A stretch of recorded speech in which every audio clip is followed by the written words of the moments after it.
What's the biggest roadblock? Definitely infrastructure for industry to collaborate in real time would be the constraint that I say. And I think governments have solved this and militaries have solved this. And for industry to collaborate at some of the higher security levels, I think that's the area where, the infrastructure needs to catch up.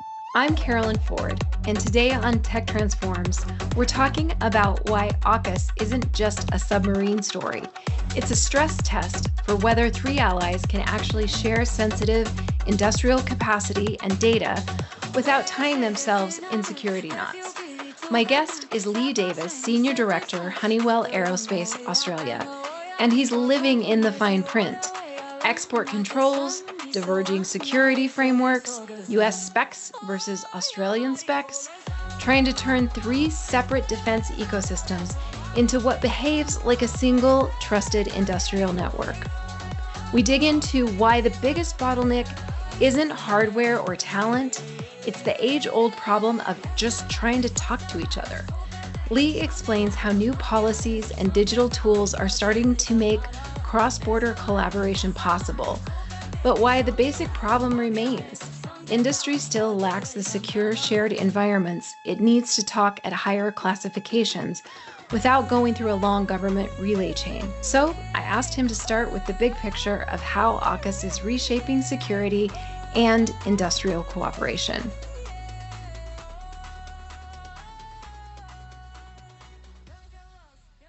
Lee, when most people hear AUKUS, they think of submarines. If they've ever even heard of the term AUKUS, I think their minds will go to submarines. But you framed it as something much bigger, an industrial transformation. So can you unpack that shift in perspective for us? Yeah, sure. So I guess AUKUS, Australia, UK, US, it's a historic security pact. And whilst it is often framed in the construct of nuclear-powered submarines, it really is much broader, designed to really enhance defence cooperation across the three nations, advance military technology, and strengthen industrial partnerships across each of the three nations. Again, at its core, it's about nuclear-powered submarines and essentially enabling all three nations to participate in the development and sustainment of that capability. And really for the US and the UK, it's also about enhancing, Australia's capabilities in the Indo-Pacific, which is very much a strategic interest for all three nations. I guess for Australia, it's quite interesting because it's our largest national endeavour. So typically, if we look back in Australian history, our Snowy Mountain hydro scheme was one of our biggest national endeavours, as well as automotive manufacturing. But really, AUKUS is now swamping that. And that's really a driver from the size of investment. So for Australia, it's over a $350 billion investment. And also the inclusion of the size of the workforce. Estimates have it somewhere in the order of 20 to 30,000 people, during the development and operation sustainment of that capability. So it really does put it as Australia's largest national endeavour. But again, in terms of the security trilateral nature of it, it's a very transformative security agreement between the three nations. And it's fairly new, right? 2021, 22? Yeah, 21. So It's 5 years in now, and a lot has already happened in terms of export reforms and progress towards US and UK fleet visits to the new submarine base in the West, and also the establishment of the infrastructure to start, getting the facilities, engineering, development, and sustainment aspects ready. So yeah, it's hard to believe we're already 5 years in. Yeah. Well, so if you think of this like upgrading from a single factory to an interconnected industrial network, what changes in how countries and companies need to operate? Has it? I mean, it's had to have changed how you guys operate, right? Yeah, definitely. So again, it's got three nations collaborating bilaterally. So you've got Australia and the US on Virginia. You've got Australia and the UK on Astute and SSN AUKUS. And then you've got all three kind of trilaterally collaborating as well. So it's quite a complex integration of I guess, nation capabilities and products. And so when you think you've got to share information around design, production, and operation in those three contexts, it really becomes quite complex. So you've got export control matters to think about, you've got security control matters to think about, and then down to kind of specifications and elements like that. So, when you look at that, it's a combination of blending kind of national sovereignty. So each country has their own capability, export, security, design approach. Right. And then you've got to blend that with allied integration. And I think we've seen that happen many times from a military context. So our nations, operate militarily in that allied integration, but now taking that a step further and really driving that down into the industrial base where corporations need to get that same level of allied integration. And so that requires the alignment of the export, the security, and the design to make that happen. So yeah, it really is about driving that interoperability deep into the industrial bases across the three nations. Do you think it's improved the ability to interoperate? And I like that you mentioned, we're not just talking the defense agencies, we're talking about industry as well. And do you think it's helped, or has it layered on more red tape? No, I definitely think it's helped. It's not at the end state yet, and there's a lot more efficiency, I think, to generate. But as you say, you think about the complexity of the key stakeholders. So you've got on the government side, you've got the governments, you then got the defence departments, you've got the procurement agencies. You have, in the case of the submarine industrial base, you've got the shipbuilders, then you've got the tier one suppliers, and then you've got the SMEs. Getting them all to kind of integrate and operate across those areas is really challenging. I think the first area that was selected really to focus on was export. And I think that was a really great idea because everything starts with export. You want to have a conversation, you want to share data, it's the first place that we go. So the license-free environment that was established directly to support AUKUS, I think, has been a real accelerator of activities in terms of being able to share information. But we're now hitting some of those, next layer of complexities, alignment of security standards, alignment of specifications, alignment of measurement requirements. It's funny, my daughter actually is hitting this herself. So she just graduated architecture last year. So she's studied architecture for 4 years in Australia. And she's just been employed by an LA design firm. And so now she's trying to rewire her brain from, centimeters and meters to inches and feet. That same challenge occurs on a daily basis in AUKUS, where organizations who are collaborating, the US platforms have been designed to US specifications and standards against US measurement requirements. And now you need to integrate that with Australian companies who are used to Australian standards, material standards, specifications and measurements. And, getting that alignment, I guess, is the key. And that's the thing that takes time. So as I said, exports, on a pathway, really good now, and moving really into the alignment on security specifications, measurement approach, down. The details, like the devil's in the details. I wouldn't have even thought of that, but I can imagine just the metric versus the US system could wreak havoc on trying to interoperate. So this is going to be a dumb question, but is AUKUS about being able to sell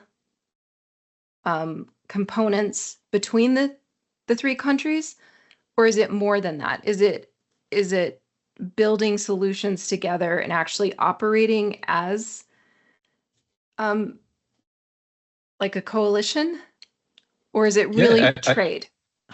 Definitely not a dumb question. It's all of those, really. At its core, it is a security pact. So it is about establishing the interoperability of the three nations to operate in the nuclear-powered, conventionally armed submarine space. So step one on that is to actually get Australia up to that same capability. So, many years ago between the US and the UK, the US helped the UK establish their nuclear submarine program, and that's now happening from an Australian side. So step one is getting the capability, up to the same, and then enabling the three nations to interoperate in that coalition.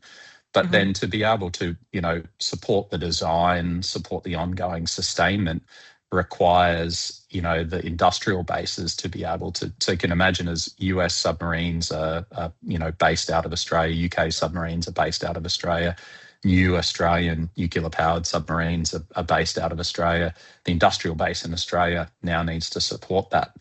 But even stepping back from that, to get the three nations production capacity to the area where it's, been forecast to be effective, requires the industrial bases really to be synchronized to get to the capacity that's required to meet that demand. So yeah, it's across all those aspects. It's across interoperability of defence forces. It's across interoperability of industrial bases. But as you say, the end goal is kind of back to that security alignment between the three nations. What are the biggest misconceptions that people have about what it takes to deliver on something like AUKUS? I mean, I would have never thought of the different measurement systems. Yeah, I think it's easy to get caught up in the mission system and in engineering and kind of defence programs. That's often the case. You see the shiny end goal, which is, in the case of AUKUS, pillar one is nuclear powered submarines. So it's easy to focus on the submarine and the submarine capability, but really to get there, it requires people to accelerate in sharing information and being able to, design, build, sustain the capability. So I think the biggest misconception is people think it's just about, a submarine and operating a submarine, where to be effective, it needs that alignment of the three nations across export, security, design, sharing, interoperative industrial bases. And I'll give you an example. If you're trying to bring a new supplier in Australia into the industrial base, and I talk about that kind of integrated industrial base to support either development or sustainment activities, an organisation in the US has to first identify the need or the demand. Then they need to figure out how to, look at the capabilities in the other nation, in Australia, to understand where those capabilities lie. Once they've selected, the right set of companies or partners to work with, they've then got to figure out what's the environment to be able to export this material to that company. What's the environment to do that in a secure manner? How do we exchange information back and forth? And in the past, that's often happened government to government at the higher security levels, whereas really to accelerate and realise the capability, that needs to be driven down to industry and allow industry to collaborate at speed. So, essentially the secure infrastructure, the digital engineering environment, all of those things need to be implemented to enable that company in the US to collaborate with that provider in Australia, and to do that in an environment that enables that speed of transfer and communication. That's really where the I guess solving that will enable the overall goals to accelerate. Yeah, just even to talk about some of these programs and technologies at that industrial level, has AUKUS helped facilitate that? Because I'm guessing that just to even be able to talk about it between the countries could be a barrier. Yeah, definitely. And again, the export control reforms and the AUKUS license-free environment have absolutely enhanced that. And whilst that has been set up for the purposes of AUKUS, it's actually not restricted to that. So it enables the three nations to collaborate more effectively across military technology across the board. So, guided weapons enterprise is another focus area for Australia. And certainly for the US, you would have seen the administration recently making some big announcements in that space. and that capacity increase requires collaboration across our nations as well. So, the export reforms are absolutely, enabling those conversations to happen at speed. And as I said, then it's dealing with the, next order of challenges beyond that, which, is the focus to help us accelerate. Is this creating a gap between supply and demand? Yeah, look, I mean, on the capacity side, we're still recovering, I think is the clear, position post-COVID.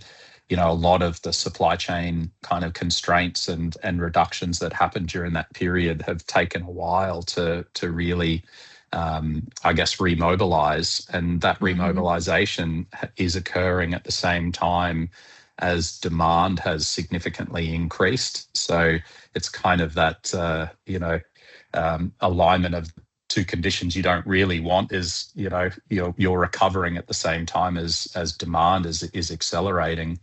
I guess the ongoing, geopolitical instability as well is driving that demand even further. So as demand recovered post-COVID, and the geopolitical instability has driven the demand as well, you've really got the supply chain trying to catch, that demand and increase. So, yeah, if you look across the priority initiatives in the submarine industrial base, in the maritime industrial base, and as the administration has now signalled in the guided weapons industrial base, there is a huge demand, and there, it will take time for the supply base to re-spool back to that demand for sure. So you're trying to play catch up from COVID, and then you layer on that the volatility, geopolitical volatility. Is the gap getting smaller, or is it getting bigger? Yeah, look, I mean, the US industrial base and the allied industrial bases have demonstrated capacity before. So I think this is definitely more of a backlog than a significant structural issue. So I think there's definitely an ability to spool back up to that demand. And I think we are seeing that in different areas. As I said, across those different industrial bases, there are a lot of measures kind of showing the capacity increases and where they're coming online, but it is going to take time. And I think the real opportunity is how to accelerate that gap closure, and using, I think, new technologies and approaches to do that. And whilst the alignment of our industrial bases through security and export and alignment will help accelerate that, I think the adoption of a lot more of advanced digital engineering tools and secure cloud infrastructure will really help accelerate that as well. So whilst in the past maybe it took, even when the capacity came on, for that collaboration to occur, it took a lot more time. I think with the adoption of some of those advanced kind of digital engineering tools, we'll see that enable the closure of that gap much faster. I think you said this, but say it again for me. Where do they need to align first to mobilize the allied capacity? So cloud, or is that done? Or where does the alignment need to happen first? I think for me, that's really that's an enabler. I think if you look at the alignment is all about understanding the demand, the capacity and capability, and where that exists. So, you need to really have a detailed view of capacity, and that's capacity across the industrial bases of the three nations. And it is a little bit more than just capacity as well. You need to understand the capability. And, again, you take something like a Virginia-class submarine, this complex engineering product. When you dismantle that, you come down to a level of manufacturing of castings, forgings, machine components, printed circuit card assemblies, wiring harnesses, all of these different components. So when you get down to trying to really energize that industrial base, you need to understand where that capacity sits. So on the one hand, you've got a bill of materials, what's required for that product. And then on the other hand, you've got an industrial base with capacity by each of those capability areas. And so there's time and effort to map that out to really get a good sense of where, and let's take an example of that. Let's say castings. So where are the casting capabilities across the three nations, and are they the same manufacturing processes in each of those nations to the right standards? And then for those casting houses, what's their current capacity, and how can they be adjusted to meet that demand? So yeah, in my mind, having that good view of demand down to bill of materials, and then mapping that to capacity in the industrial base in those different capabilities really is key. And I think on the demand side, the signals are really strong. We're seeing from each of the governments, there's alignment on strategy and how that strategy needs to be delivered. There's a good understanding now of capacity. I think that's happened over the past few years. And so, again, it's now accelerating into matching that capability, capacity, and demand. And on the demand side, the strongest way for enabling industry is to set really clear demand. And again, we've seen from the administration in the US recently in the guided weapons space, a really good example of that, where they're now starting to extend that demand signal from what was maybe previously yearly kind of forecasts and yearly commitments out to 7-year commitments on some of those product lines. And when you give that strong demand to industry can invest and spool up to meet that. So yeah, that's another way to accelerate, is to provide that longer term demand signal and allow industry then to adapt and really get ready for that. I was trying to think of an analogy for standing up industrial capability across the three countries. And I was like, well, is it kind of like building a plane while it's in flight? And then I thought, it's more like 3 different orchestras on 3 different stages. Nobody can hear each other, and you're all trying to play the same piece of music. You might not even have the same sheet music in front of you. You're trying to keep tempo with each other. Like, it sounds really complicated. But I think, what you just said about some of the things that have to come together for that to work. Let's go back and list those. So alignment, I think I heard you say just alignment on the specs themselves, right? Yeah. Yeah, you've got export security specifications, requirements. It is really complex. And then again, I said earlier, you've got the national sovereignty, aligned with the kind of, I guess, the trilateral kind of interoperability. And so you take that on the security side, trying to align each country's security frameworks, right. To be able to move at pace. And then none of those things are static as well. They're continually evolving. And right. Again, take the US as a good example in the security standard space. Some really enhanced security controls that are coming online through the CMMC kind of adoption. So as that is rolling out, and I guess zero trust and how we enhance the security of that, that overlays at the same time as you're trying to share information across 3 different security architectures. So, that's another good example of needing to get that alignment. And I think, adopting the highest standard is often the fastest way to get there. So, I definitely see from an Australian perspective a lot of organisations following what's happening in the CMMC space in the US to be ready to align to that quite quickly, so that they're well positioned. As that progressive rollout becomes mandated.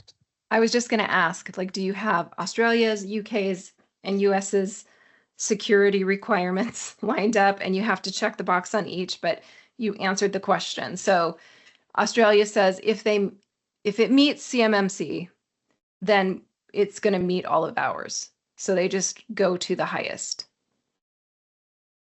It's not always that easy, unfortunately. It's quite nuanced, but yeah, certainly, and that was our a nice organisation. way of you saying no, no, Carolyn. Yeah, no, no, no. Um, you need to understand, and this is, again, I guess when it comes down to humans and people, you need to understand and respect that each nation has their own sovereignty and they have their security requirements and they Right. know them quite well. So it's not about saying, my requirements are right and your requirements are wrong. It's about saying, we've both got our sets of requirements and where is the common alignment? Okay, that's great. We can move that aside. Where do they differ? And then acknowledging that sometimes, you just have to accept, all right, well, you're a superset in that space, so we'll adopt what you've got, and that brings us to a common operating environment as quickly as possible. Okay. But yeah, it is challenging. Yeah.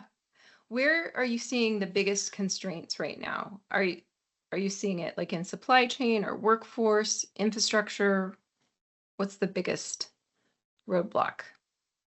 Yeah, I think definitely infrastructure for industry to collaborate in real time would be the constraint that I say. And I think it's been solved for Really? governments. To be able Yeah, to talk so to each other. That's your biggest to be able roadblock. to share information Okay. in a I guess an accelerated Secure. fashion. So Yep. Yep. yeah, and as I said, I think governments have solved this and militaries have solved this, and they've been operating in coalitions for a long time where they bring their environments together and they share that information. For industry to collaborate at some of the higher security levels, I think that's the area where the infrastructure needs to catch up. And again, it exists government to government, but you don't want to end up in the scenario where on the US, industry's got to go to government, government's got to go to government in Australia, government in Australia's got to go back to industry. And then, as I said, you might have a prime or a shipbuilder, and then you've got to go down to a tier one, and then you've got to go down to actually hit a manufacturing site. Just to talk to the person you need to talk to, you got to talk to 20 other people first. And then when the message has to come back, so inevitably, as I said before, there's always this misalignment on specs or requirements. So you need to go back and forth. If you have to go back through that network to get an answer, and then back through that network again, so that's the area where I think the infrastructure needs to catch up is to have those environments for industry for the lowest levels to be able to connect in real time. And I think that's the area where when we've got that in place more holistically, we'll really start to accelerate. Yeah. Crazy. Like, it seems like you just told me that a caveman problem was your biggest problem. Yeah, exactly. That one should be solved. So how do programs like Australia's Guided Weapons and Explosive Ordnance Enterprise change the game for local industry participation? Yeah, so like AUKUS, I guess the GWIO program is really seeking to align industrial bases as well. So Australia's GWIO program is just looking for Australia to enter into. Sorry, what is the name of the program? Yeah, it's GWIO, Guided Weapons and Explosive. Yeah, GWEO. Oh, you're giving me the acronym. Weapons. I'm with you now. Yeah. Okay. the amount of acronyms in defence, it's Oh my you gosh, need the right? decoder. That's right. But it's about guided weapons production. So Australia is seeking to enhance its sovereign capability around guided weapons production, and a large part of that is really collaboratively working with the US to produce US designed guided weapons in Australia. So there's a number of activities underway to support that. And so, we talked about the submarine industrial base and the alignment of that.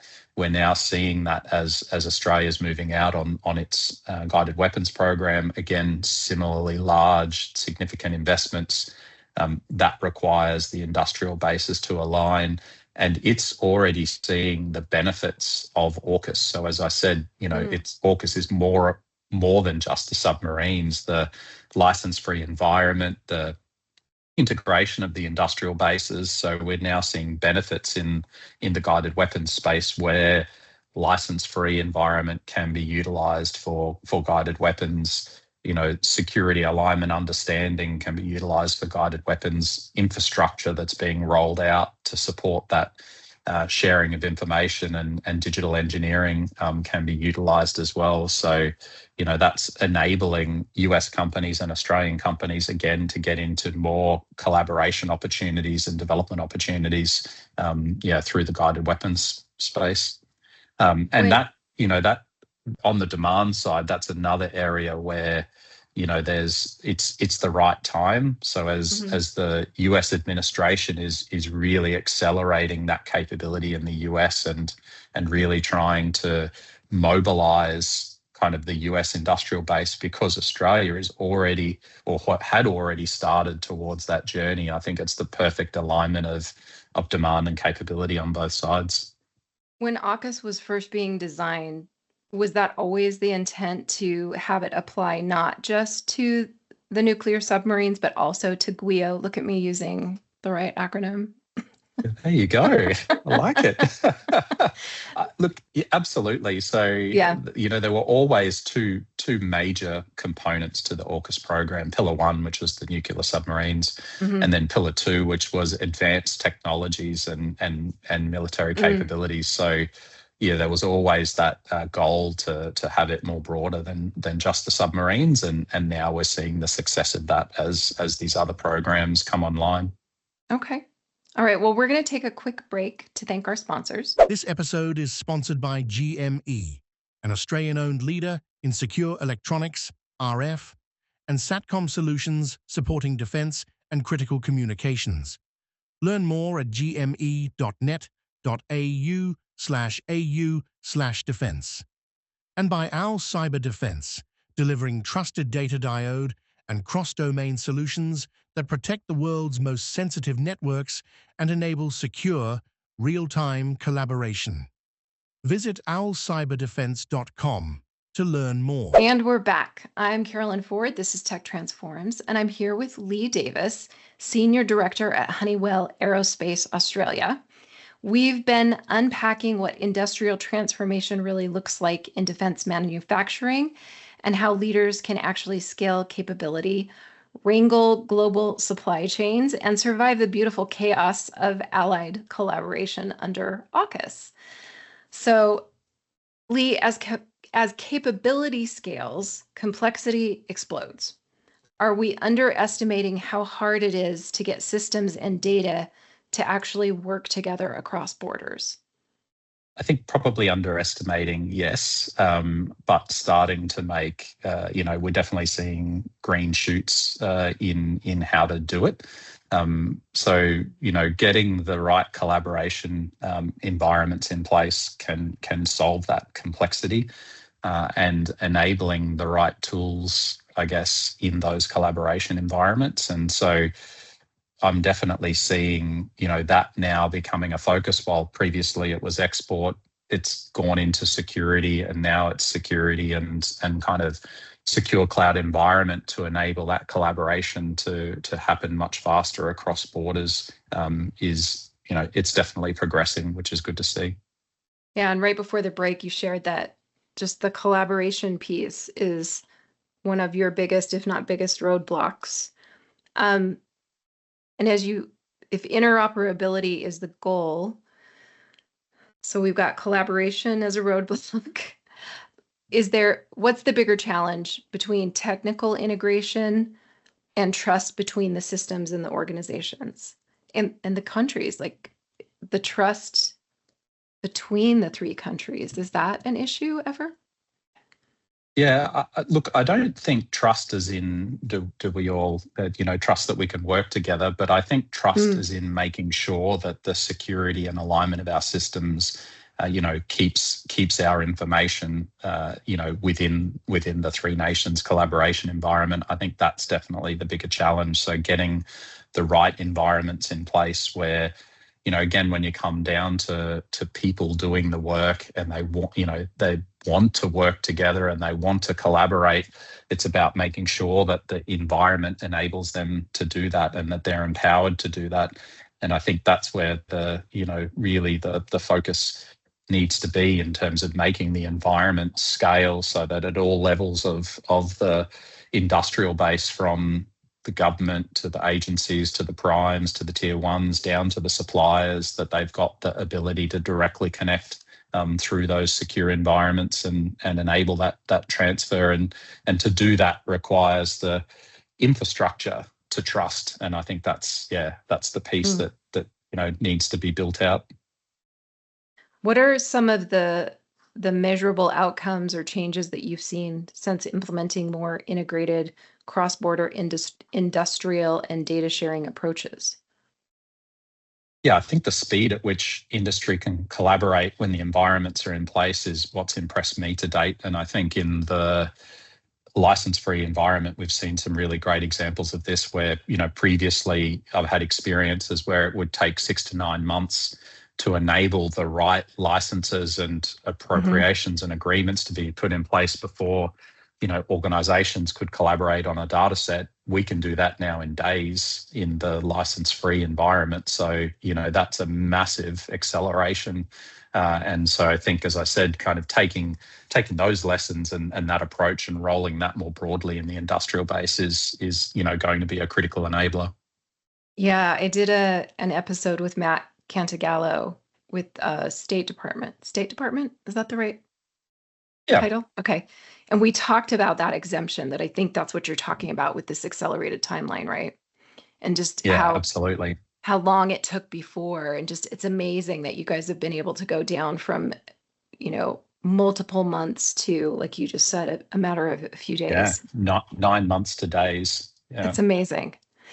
For small and mid-size companies trying to enter a global defense supply chain, what's the smartest way for them to position themselves right now? Yeah, I think engaging with the primes and the tier ones, I mean, that's generally what they do, but it's always about keeping the communication open and making sure you're ready. So I think engaging at conferences, exhibitions, getting into global supply chain uplift programs is definitely the right thing to be doing. But in addition, given the complexity that we've talked about kind of in this podcast today, you've got, again, this export requirements, the security requirements, getting in front of those and just understanding how to navigate those and pre-positioning, their businesses to be ready to be able to meet those needs, I think is critical. And a lot of the primes and tier ones, will have programs to support SMEs in doing that. So I think finding the pathway to get into those and establishing the right position or readiness across those is the right thing to be doing. What are the opportunities and the risks that they should be paying attention to? All companies should be paying attention to, but especially these small to mid-size that are trying to just get into this area. Yeah, I think the opportunities are that we will, as those elements of complexity align, we'll see this start to accelerate. And so I think getting ahead of the enablers, export security, that's really the opportunity, but also the risk, because, in terms of getting in place registrations for export security, these things can take time. So, yeah, the faster and earlier that they're on board and understanding of that, the better position they'll be to kind of catch that demand wave as it really starts to come through in terms of capability. So every large transformation program experiences risks and opportunities, just like we've been talking about. Where do you think this one's likely to stumble first, or have you seen it stumble first? Or like workforce shortages. We talked about capacity. Given the three nations and the complexity, I would have said that this was probably going to stumble kind of at the political level first. But I'm surprised, because we've now had changes of administration in all three nations. So if we go back 5 years, it was a different colour of government in each of the three nations that created this transformational program. And now we've seen that survive the test of administration changes. Each nation, as the administration has changed at different times, has done their own reviews of the program. Do we really want to move forward with this? Can we afford to? Is it still aligned to our strategy? And it has. So, in my mind, that's really a testament to the, I guess, alignment of purpose and priority that It's that pretty each of amazing. those. It's It pretty is, yeah, amazingly. really amazing. It is really amazing. I mean, system complexity still remains, but that strong bipartisan endorsement, I think, will see the program succeed in one form or another. And again, as these large transformational programs go, do you get at the end exactly what you set out at the start? Not always. And that isn't necessarily the only kind of success measure. I think, if with such strong support and an ability to adapt, we'll end up in a better place trilaterally through this security agreement than we were had we not started, for sure. All right. If you had to pick one early warning signal for leaders, what is it? I think shifting priorities, as I said, what was originally intended and what might end up at the end, may be different.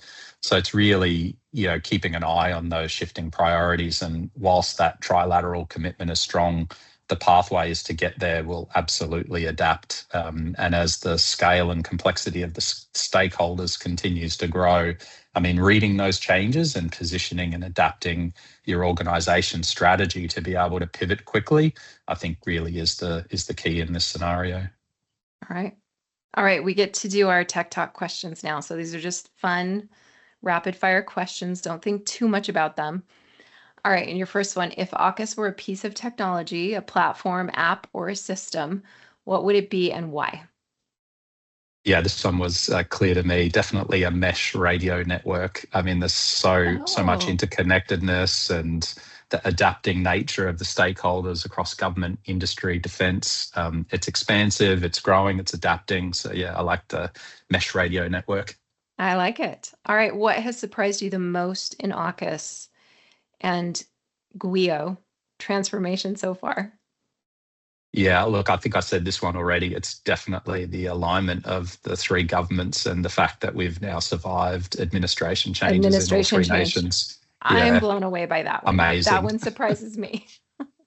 All right. What's one emerging technology you think will become the backbone of this transformation? I mean, AI is blowing up. It's got to be AI. I mean,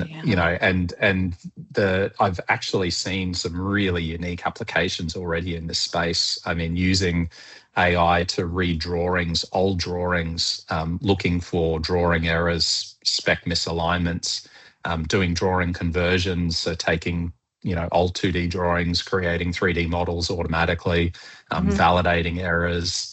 It's producing new artifacts from kind of old technology. I think is really, I've been surprised by that, and that needs to be supported, as we talked about, with a secure digital infrastructure to be able to share that. But definitely AI is a critical enabler.